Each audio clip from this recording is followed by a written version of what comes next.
Hi there, I am Tanya Windiger and I have complex post-traumatic stress disorder, and I really want to talk about communication skills this time because this whole year really was a real eye-opener for me, how I'm lacking in communication skills and how much frustration and irritation and difficulties that causes in my life. Whether this is just day-to-day with friends, whether this is with doing my PhD, trying to explain to other people what my project is about, or trying to explain to them what health economics mean, and I was really lacking the ability to get my message across. And I can tell you, the minute you feel the other person doesn't get that, you have all this frustration and that irritation coming up. Then there's also the anxiety mixed in with that I'm just not having the ability or the skills to explain that, and knowing how important that is to me. So that whole mixture, that toxic cocktail, it kind of cuts off your prefrontal cortex, so you can't do any rational thinking and you can't come up with a better way of explaining it. And it's just in this loop, and it just caused me so much grief this year. So I thought, I really want to talk about this because, you know, childhood trauma, developmental trauma can cause so many different issues for us, or, you know, arrests in development for us. So communication is one of them. You know, it's like Bessel van der Kolk. You might have read his book, The Body Keeps the Score. It's an amazing book. It's a heavy read, but it's well worth reading it.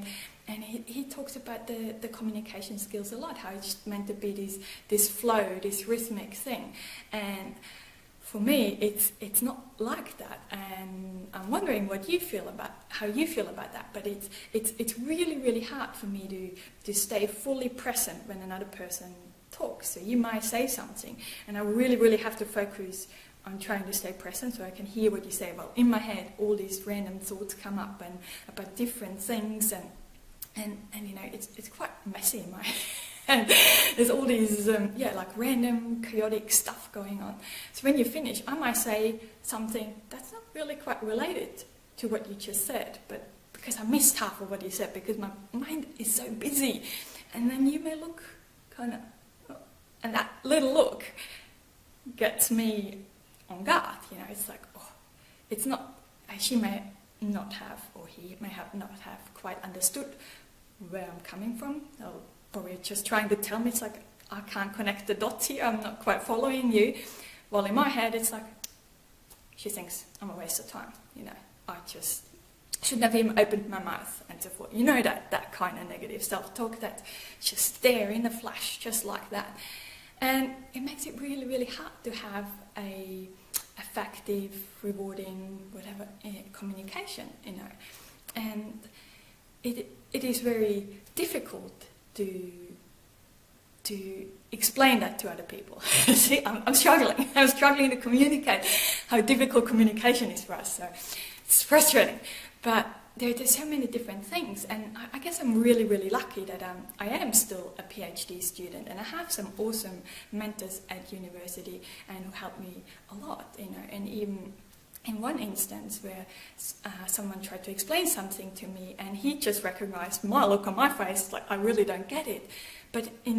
And he said it out loud, you know, said, let me think about how I could explain that differently to you. I was like, oh wow, you know, I have to give myself a permission to have another go. You know, if I explain something and that person doesn't get it the first time, it's okay. Try to think, calm, center, ground. It's really hard because communication is something that gets me irritated so quickly, and gets me, you know, get some very impulsive things that I say that I really don't mean and don't want to come out, but they just come out. And it's especially true for when someone says something that emotionally gets me involved, you know. And in that case, I might not even let you finish your sentence. I come in and I interrupt. And when you interrupt the person, you know, you can instantly see their face change, because then that person gets irritated, right? You only have to think about the last time you've got interrupted by someone. It is really frustrating, and it's quite hurtful when someone interrupts you, and it gives you a message that what you have to say is not that important, or or that. So it is really, and I really don't want to be that person. I really hate it when I interrupt other people, because that's not who I want to be.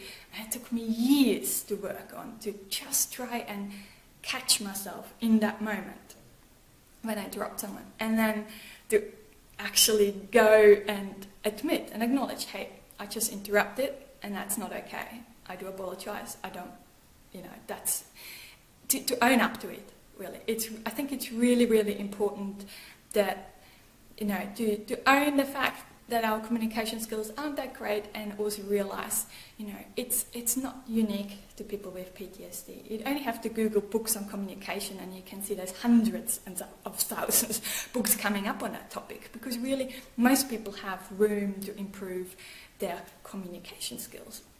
And it's a very difficult area to work on, but it just caused me so much pain this year that I really realized and that I really have to work on this.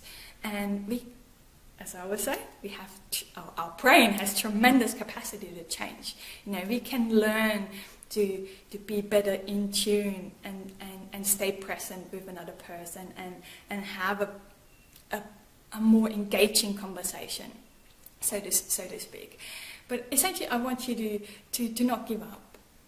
Okay, don't throw up your hands in the air and it's like there's nothing I can do. I had all this developmental trauma and I just don't get communicating. And then you just kind of shut yourself off when you isolate and you think, oh, people don't think what I have to say is worthy or whatever. We all have our dialogues in our head, and it's not true. It's just that when you had so much trauma, and especially if it started really early in life, we got really, really good at recognizing changes in facial expressions or body language. We had to survive. That was our survival skill, to recognize when someone changed to keep us safe, or an attempt to keep us safe. So, but now we kind of sometimes catastrophize or make those facial expressions, read too much into it, basically. That's what I do. That's my thing.